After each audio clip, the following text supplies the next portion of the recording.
The Eagles on the 16. A draw play to Art Malone, a brilliant block by Jerry Sizemore, and an ensuing block by Charlie Young, number 86, cutting across and taking out the linebacker. At that point, it was Philadelphia 10-0. Now, the touchdown in the final seconds of the first half. Philadelphia leading at this point 10-3. Lusk with the ball, coughed it up. Brad Dusek was right there. And with just 3 seconds left in the game, the Washington Redskins had tied it up at 10-10. The Redskins, always a resilient ball club, using every possible break in the buck. Now let's go to our weekly halftime feature, our highlights of yesterday's games. This is the way it was. It's the first play of the second quarter coming up. Baltimore leading the Dallas Cowboys 7-0. Staubach to Dennison. Dennison on a double reverse to Drew Pearson. He can throw. Option pass play. Downfield, 83. Golden Richards touchdown. Dallas ties it at 7-7. It didn't stay tied too long.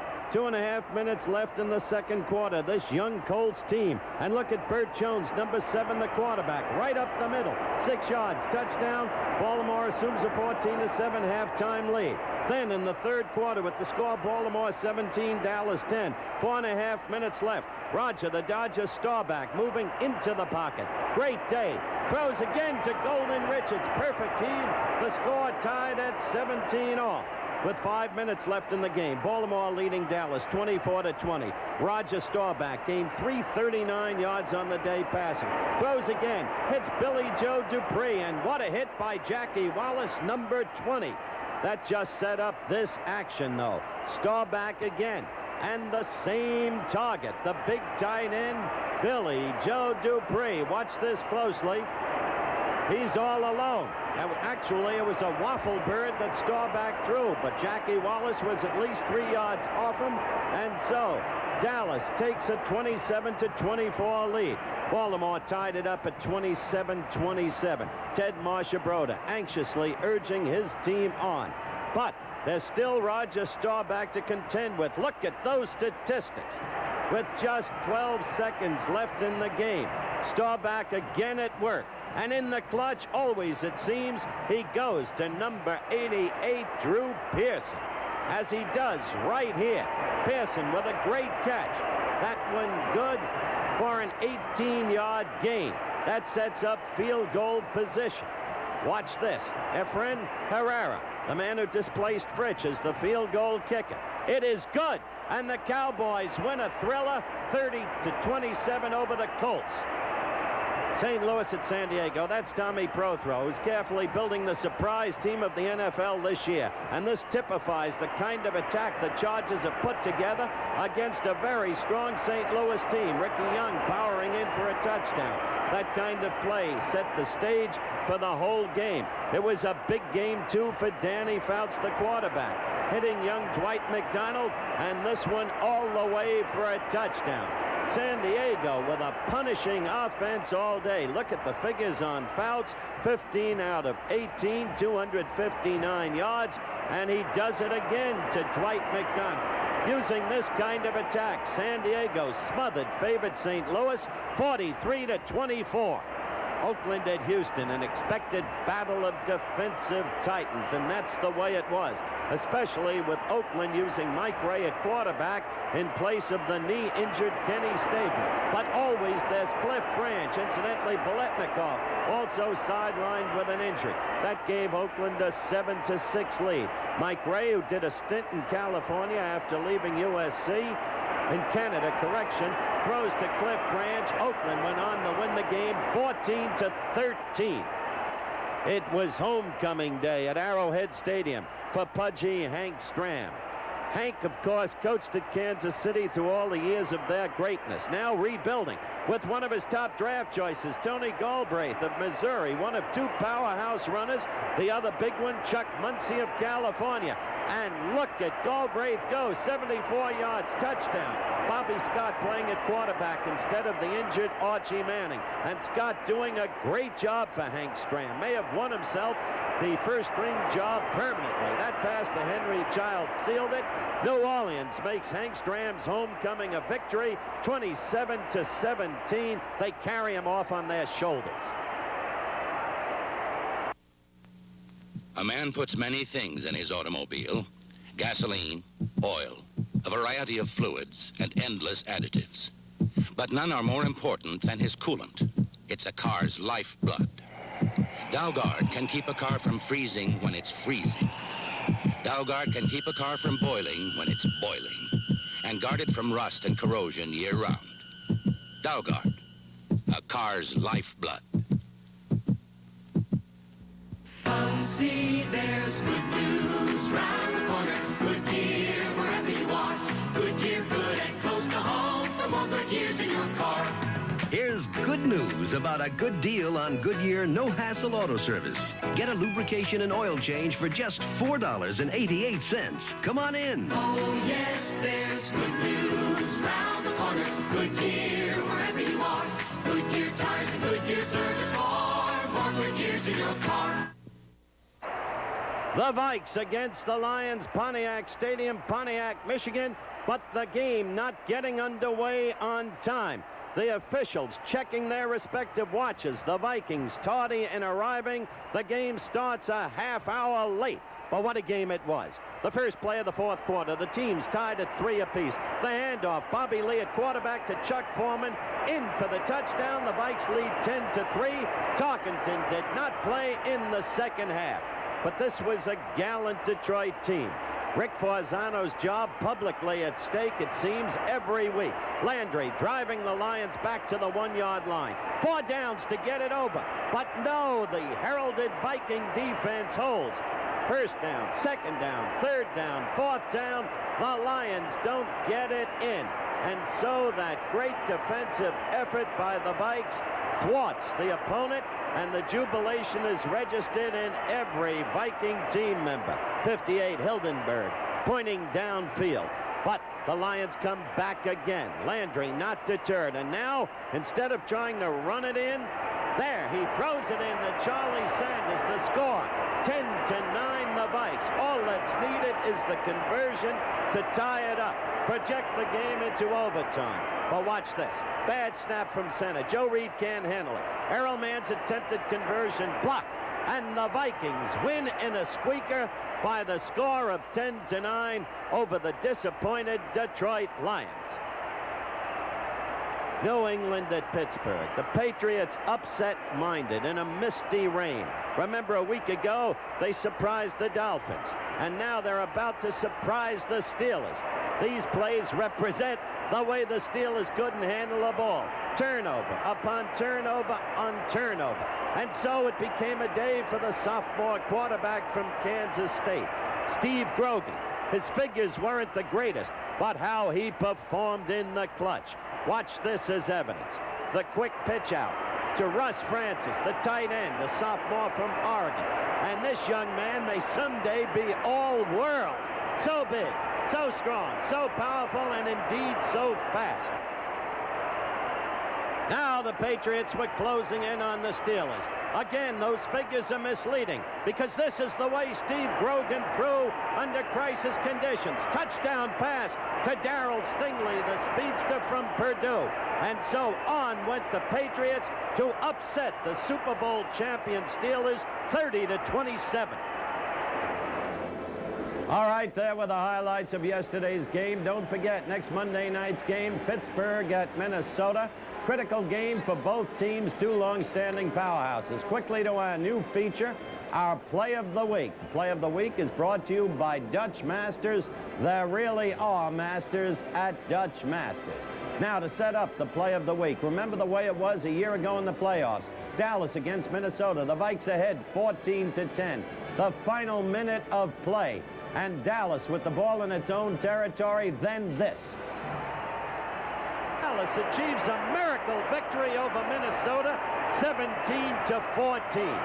As I said, always in the clutch, Staubach seems to look for Drew Pearson, and so it was yesterday against Baltimore, again in the final seconds, tied at 27-27.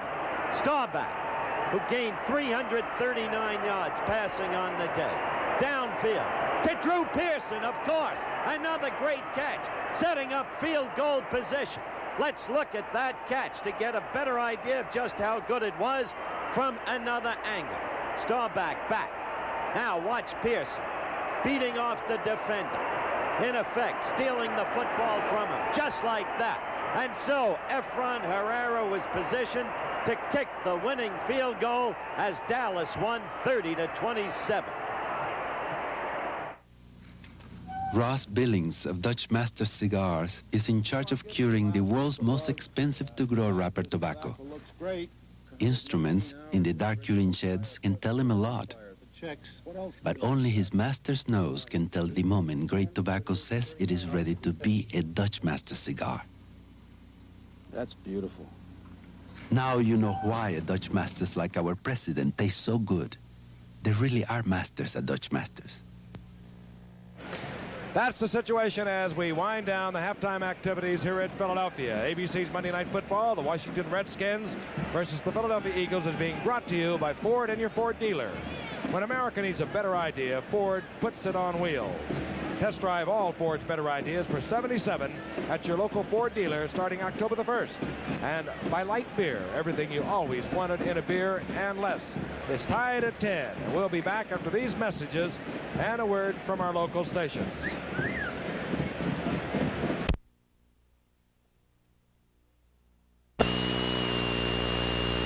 Over by the fence because a lot of the guys like to get back in and see this ball game. A lot of them went home. Yeah, the fans are on their feet now, standing up, cheering the Eagles on. Screaming defense in unison. Second down and 6. Jerry Smith has replaced Fugit. Jerry Smith, one of the great tight end receivers of all time, is in there. Back out to Riggins. He'll hustle out of bounds. Also short of the first down. It'll be third down at about a yard. Randy Logan took Riggins. Calvin Hill now is in. Number 35. Calvin Hill also, like Riggins, is big, but he's also a fine receiver. I had mentioned that Mike Thomas had limped off earlier. I don't know whether he was hurt or hurt seriously. But nevertheless, it's the first time tonight we've seen Calvin Hill.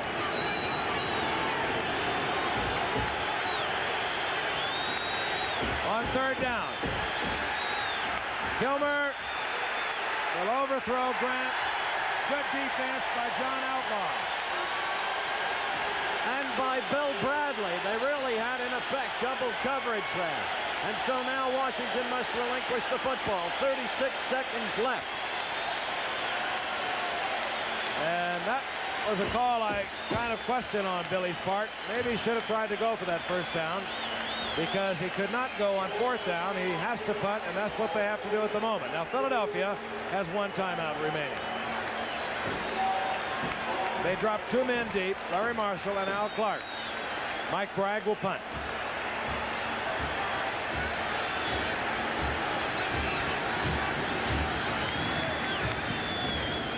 Bragg, high kick. Fair catch, called for, made. To the 25-yard line by Larry Marshall. Taking no chances, as you can see. 28 seconds left in the ball game. The Eagles have one timeout. The receivers will be Charles Smith, the speedy one, number 85. The tight end is number 86, Charles Young. Harold Carmichael, the other wide receiver, number 17. All right, Howard, the quarterback's on the spot. What do? You either pass, take a chance of interception, or run the clock out, go in for overtime. I take a chance. I throw the football. I play to win. Oh, boy, you have a lot of guts. Same way you played it. In the Rose Bowl, the year Iowa won it. Under Evashevsky. Barella apparently content to just run out the clock. Not going to be pressured into that hasty error.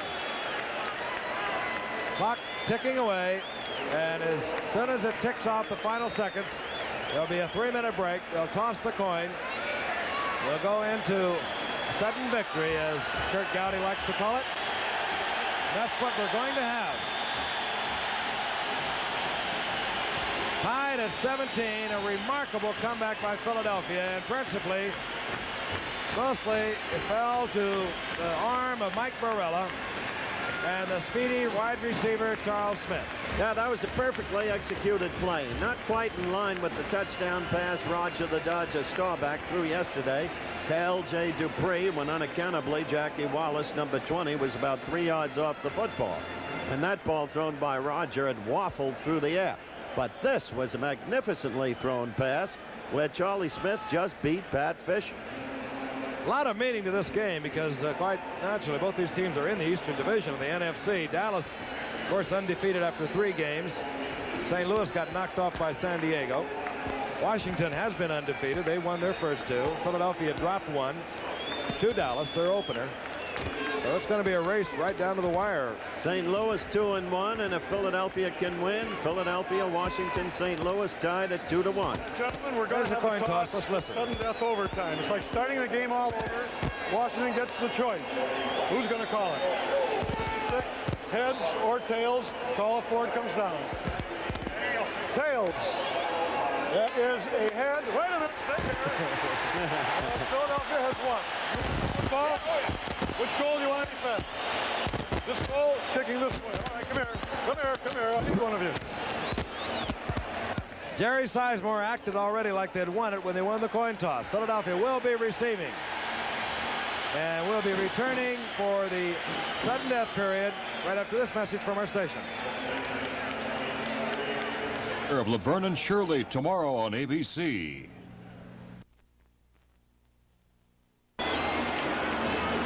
Don't make any penalties. They can win the ball game. And off Hogan, right side, out to the 20.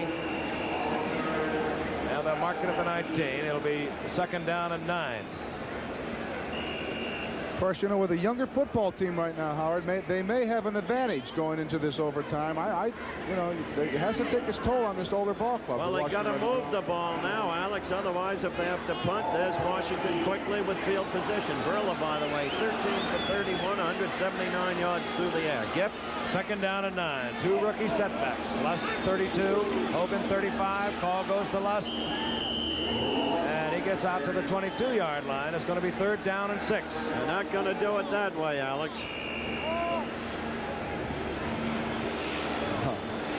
This certainly isn't no time to get conservative, I don't think, Howard.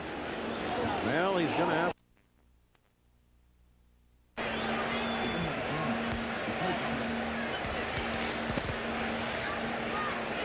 Well, we figure to have another spine tingler.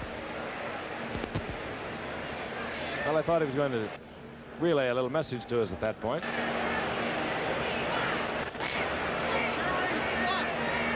Pittsburgh at Minnesota next Monday night. That's the other spine tingler I was about to talk about. I halted because I wanted you to hear the official. He's smiling. He's happy. He's got no place to go. Meaning what, Coach? Meaning this could be my last hurrah, being in the studio tomorrow morning at 7 o'clock. Well, I will not even speculate as to what this call is. Obviously, Philadelphia's not unhappy with it. Let's hang in there and listen.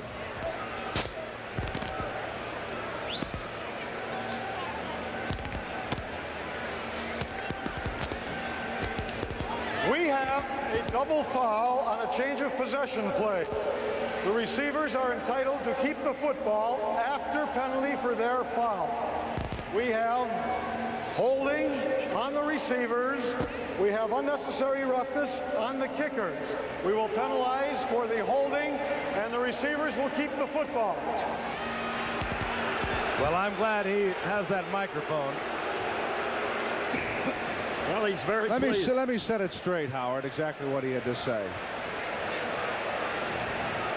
Well, we had holding on the receivers, unnecessary roughness on the kickers. That's a change of possession play. The receivers will keep the football after the penalty is measured off. Quote, unquote.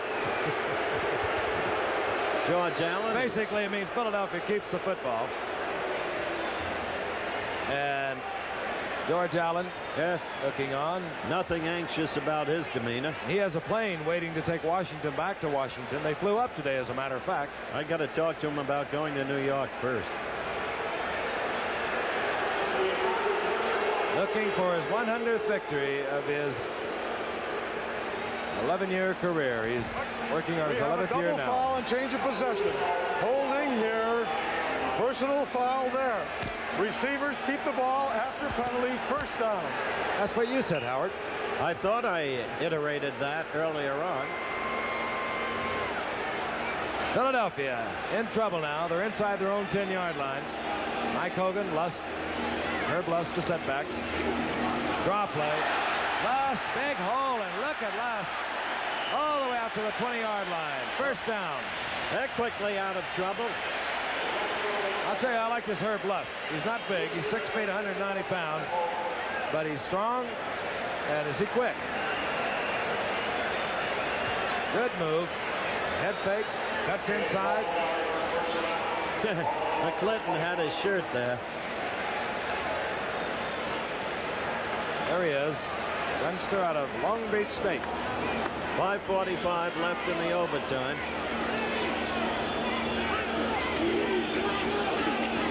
This is the other rookie, Hogan. Over the left side. Gets back to the line of scrimmage. He might even lose a yard. Chris Hamburger in there.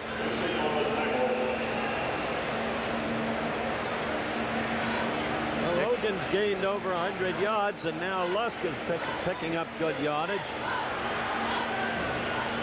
Not that good, really. 11 carries for 39 yards. I had the feeling he had done much better. Second down and 11.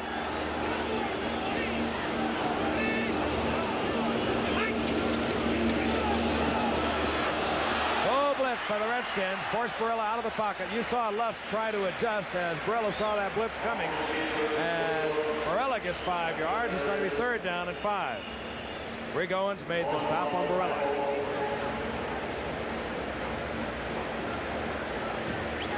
Large part of this crowd has stayed with us as we